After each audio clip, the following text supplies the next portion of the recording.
You've had a long day.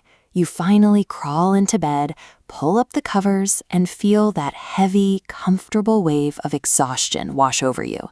Your breathing slows down, your body temperature drops. You are drifting perfectly into the peaceful, cozy realm of sleep. And then, bam! Your leg kicks out, your entire body violently spasms, and you snap awake like you just stepped on a landmine. Your heart is hammering in your chest. You're wide awake, staring at the ceiling, frantically scanning your perfectly safe empty bedroom, wondering what just happened. You are secure, completely relaxed, and ready to rest. So why does your own brain suddenly sabotage you with a terrifying full-body jolt of panic right at the finish line? To figure this out, we have to look inside your head right at the exact moment you start to drift off. This diagram shows your brain's internal control centers. All day, the glowing area, the reticular activating system, or RAS, runs the show, keeping you awake.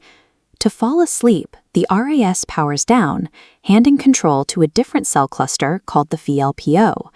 This handoff plays out as a slow, clumsy fading of authority. Because the handover takes time, there is a brief window where both your waking and sleeping systems are firing at the exact same time. The wires cross. The hypnic jerk is a biological glitch, a physical battle for control between your waking and sleeping systems. As the sleep system starts winning that tug-of-war, it sends a signal to paralyze your muscles for the night so you don't act out your dreams. But remember, your waking system is still partially online.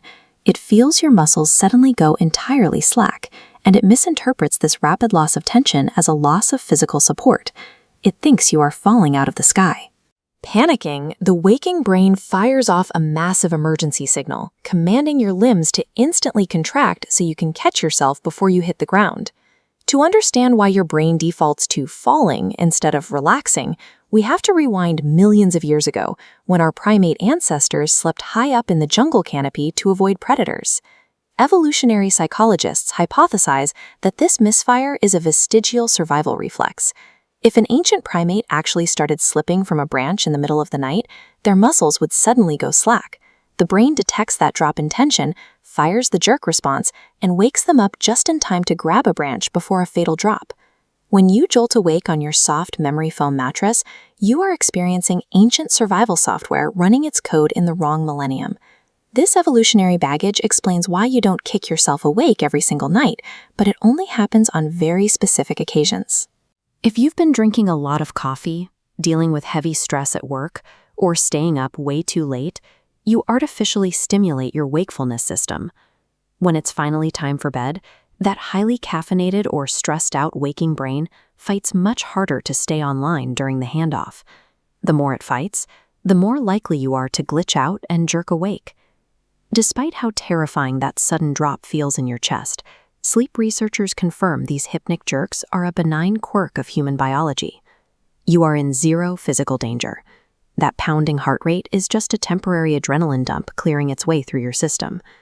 Every time it happens, it is a reminder that your modern body is a living museum, carrying millions of years of survival tactics right beneath your skin. It's an echo of humanity's ancient past keeping you safe, so you can finally close your eyes, get some rest, and maybe dream about hitting that subscribe button.